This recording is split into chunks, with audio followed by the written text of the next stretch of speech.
नमस्कार. MBBS करायचं तर ते कुठून? प्रत्येक पालक आणि स्टुडंटचा हा प्रश्न असतो नीटच्या परीक्षेनंतर.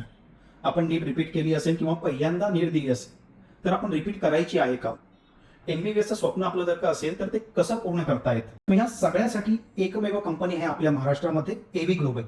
एव्ही ग्लोबलच्या माध्यमातून तुम्ही तुमचं कंट्री सिलेक्शन, युनिव्हर्सिटी सिलेक्शन कसं करायचं याची संपूर्ण माहिती घेऊ शकता, ती सुद्धा मोफतमध्ये.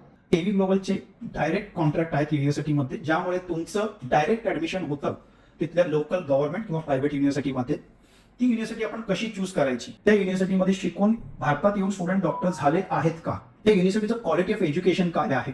त्याचा FMG पासिंग रेशो काय आहे? त्या युनिव्हर्सिटीच्या कॉलेजमध्ये आपल्याला जिथे आपल्याला शिक्षण घ्यायचं आहे तिथलं प्री मेडिकल स्टडीज म्हणजे आपलं जे बेसिक मेडिकल सायन्सेसची जी स्टडी असते ती आपल्याला कशी पूर्णपणे भेटणार आहे? तिथे आपलं क्लिनिकल सब्जेक्ट कुठल्या प्रकारे आपल्याला शिकवले जातात, त्याच्यासाठी लेटेस्ट टेक्नॉलॉजी अवेलेबल आहे का? जे हॉस्पिटल्स आहेत तिथे आपल्याला जे क्लिनिकल रोटेशन म्हणजे आपली इंटर्नशिप व्यवस्थितपणे होईल का? या सगळ्या प्रश्नांची उत्तर जर तुम्हाला पाहिजे असतील तर या दिलेल्या नंबरवरती कॉल करा. यामध्ये मी माझी लिंक सुद्धा प्रोव्हाइड केलेली आहे. तुम्हाला जर का 1-to-1 माझ्याबरोबर काउन्सिलिंग हवी असेल तुम्ही एव्ही ग्लोबलला कॉन्टॅक्ट करा आणि मी आणि माझी टीम तुम्हाला प्रत्येक स्टेपवरती सहकार्य करू तुमच्या MBBSच्या स्वप्नासाठी.